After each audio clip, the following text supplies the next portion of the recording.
I'm back. All right, hey guys, welcome to my channel, or welcome back to my channel. So it's been a while. It hasn't been that long, but it kind of has. So it's been a second since I have recorded. I had to take a break. Every time I got on, social media, got on YouTube, was ready to make a video while everything was going on with Breonna Taylor and George Floyd. First it was Ahmaud Arbery. It was just back to back to back to back. And I was starting to physically feel drained from just everything, just the sadness of it all. Every time I would get on, Instagram or try and post a picture of myself, which is completely irrelevant, you know what I mean? It just didn't feel right. Nothing felt right. Making videos didn't feel right. I didn't care, I didn't care because it just was not important. I am a mother. I have a black husband. I have a black son, and I'm a black woman. And for me, all of this year really did something a little bit different to me, because I think it just hit home a little bit more, because I do have Isaiah, who's 4. I do have a 4-year-old son.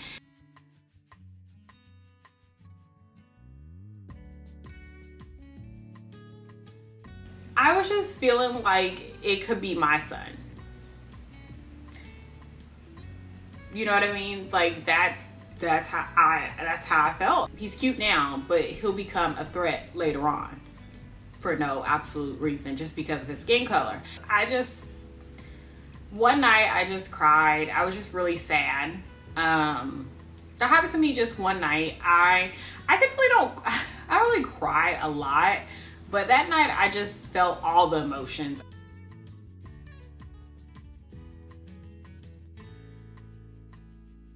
I was just sad. We were all in the bed together sleeping, and I just hugged on Isaiah and I gave him a kiss, and I just looked at them both, and I'm just like, it's hard. After that night, after I was just so emotionally drained, thinking about the 2 black men in my life that I'm with every single day, that I love the most, that I had, that was formed in my body, my son. I posted on my YouTube that, I forgot what I posted. I can go look at it now. Having a black son makes you pray a little differently, or something like that.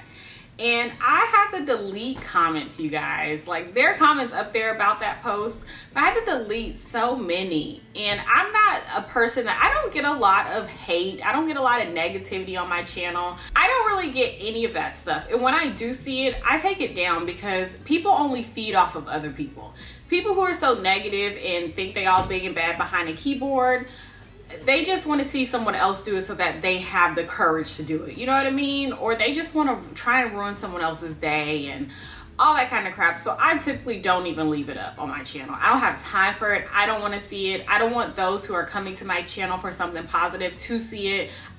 We don't have time for all that. But that post was not meant to say black women don't matter, black girls don't matter, which is why when I posted that, I changed it to when you have a black child, you know what I mean, to include both genders.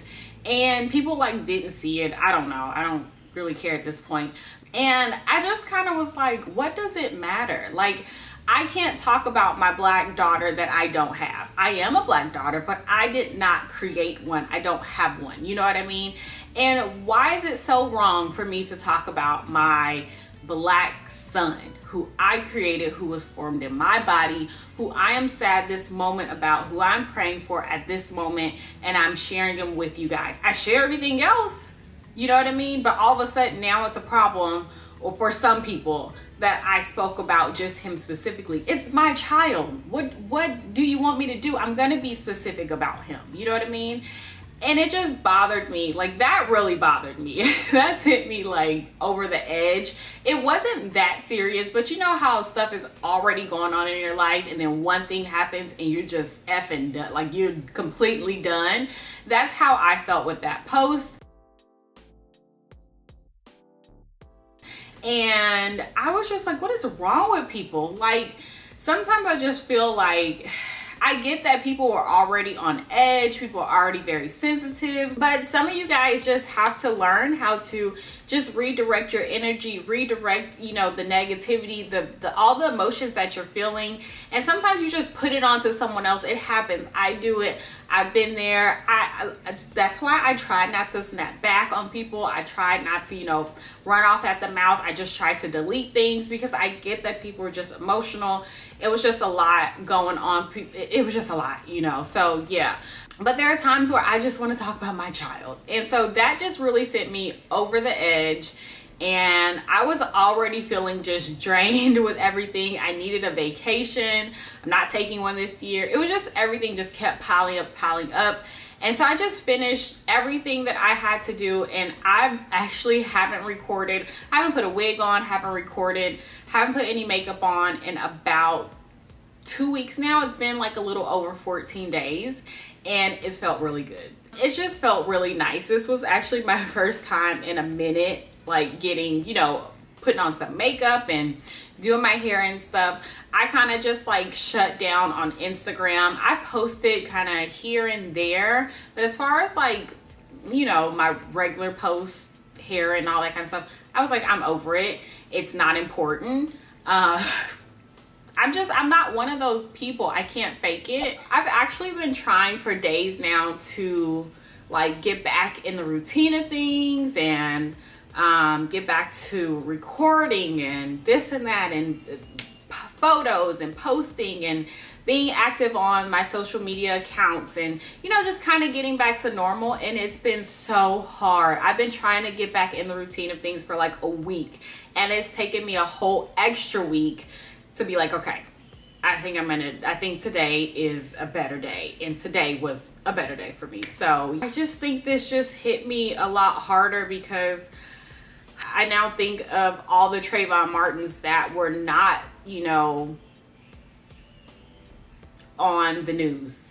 There are plenty more other Tamir Rices and Trayvon Martins and Philando Castiles and, you know, George Floyd's that were just not, you know, no one got them on video. So I kind of think of those black men, those young black men, and then I was just really thinking about my baby, you know, and I was just thinking about Isaiah, and it just kind of got me to thinking what's important. So that's kind of where my head has been. Of course, you guys know, or if you don't know, he was supposed to start school before this virus outbreak happened, and you guys know I was looking forward to that. And of course he didn't, but now school is gonna start in the next week. And so I've kind of been trying to prepare him, but now like it's a second wave happening. And I'm just like, I knew it was gonna happen. I don't know when to start him in school. I'm so confused with what to do. I don't want to start him and go through all of that and then have to, you know, take him out of school. Like he needs some like consistency. I need some consistency.